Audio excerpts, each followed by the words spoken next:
तर गेल्या 1 तास मी कोपरखैरणे रेल्वे स्टेशनला उभी आहे, कारण की माझी जी 2:36ची रेग्युलर ट्रेन असते ती कॅन्सल झाली.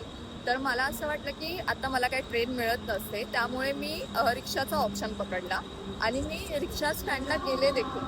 मात्र तिथे गेल्यानंतर माझं म्हणजे मी इंडिकेटर चेक केला तर मला ना ट्रेन लागलेली दिसली वाशीची.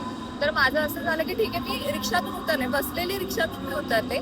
कदाचित त्या काकांनी मला मनातल्या मनात शिव्या देखील घातल्या असतील आणि पुन्हा मी रेल्वे स्टेशनला आले आणि इथे येऊन उभी राहिले. आत्ताशी पनवेलची ट्रेन आली जी की 2:53ची होती आणि आता 3 वाजून काहीतरी 8 मिनिटं झाले असतील. तर पनवेलचे आले, अजून काही वाशीची ट्रेन आलेली नाहीये. आय होप लवकर यावी. आणि माझी अशी गत झाली की काश मी रिक्षाने गेले असते तर आता मी ऑफिसला पोचले असते, पण माझं काय तेलही नाही तुपही नाही, हाती लागलं धुपाटणं, या म्हणीसारखा आज माझ्यासोबत प्रकार घडलाय. होप सो ट्रेन आता लवकर येईल.